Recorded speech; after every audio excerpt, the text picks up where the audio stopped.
I call the Honourable Leader of the Opposition. I rise to support the Prime Minister's words on this most dreadful matter. But what I also do is I rise as a father, as a son, as a brother and as a husband, and as an Australian, to offer my deepest personal sympathies to those who knew and loved the victims of this terrible, violent and unimaginable crime. On the morning of the very last day our Parliament sat, we assembled amidst the sudden shock and grief of the incomprehensible tragedy of MH17. In the weeks that have passed between then and now, so much has been said about the act of evil that shot from European skies an Asian airliner filled with citizens from around the world. I, on behalf of Labor, look forward to continuing to work with the Prime Minister and the Government to ensure the strongest possible reaction from Australia. The seeking of justice, as the Prime Minister has indicated, cannot be shirked. The weapons of death were sophisticated and could not have been built automatically by the people who used them. So let me be very clear.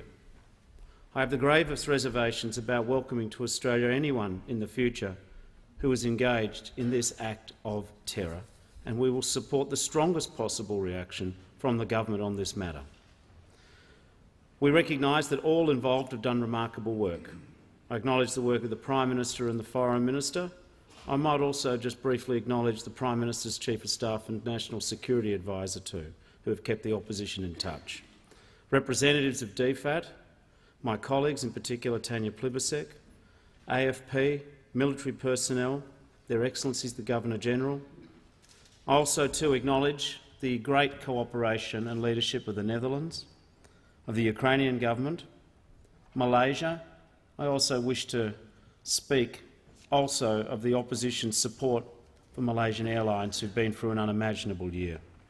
I think it is also appropriate to acknowledge the role of the United States, without whom I believe much could not have been possible.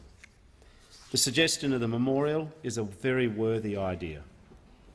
Our Parliament stops all other business today to offer its thoughts to all those who have lost their lives on MH17. Madam Speaker, this has indeed been a global tragedy which has struck at Australian hearts. Australia did lose 38 of our own, sons and daughters, brothers and sisters, partners and parents, friends, teammates, classmates, colleagues, wonderful people who loved and were loved, people who loved, laughed and learned and made a life underneath our Southern Cross. For the loved ones left behind, it's a time of shock, a time of disbelief, a time of continual mourning. We know their grief in this place, but we cannot share it. We vowed to repatriate their loved ones, but we cannot fill the void of their loss. We can hope to an end for the quest for a reason, but it's not enough. Today, here in the House of the Australian people, for many who are listening, what matters today is not the why or the how.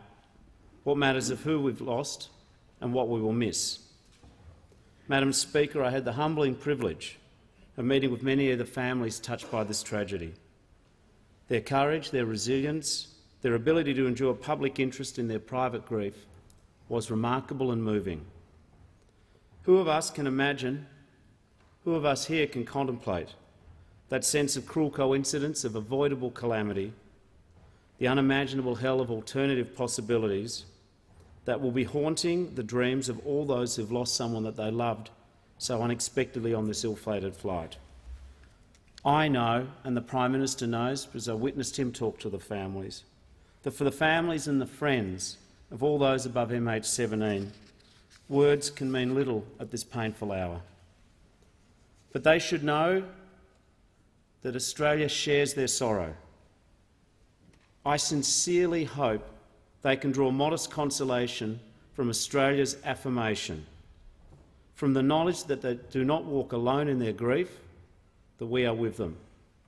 Our nation's great, invisible, generous, sustaining sympathy is with them, and it always will be.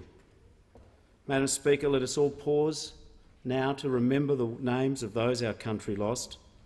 Let us remember their potential and their possibility. Let all of us remember them not for how they died, but for why they lived, for the love and the friendship and the joy that we who are left behind vow to never again take for granted. May they rest in eternal peace.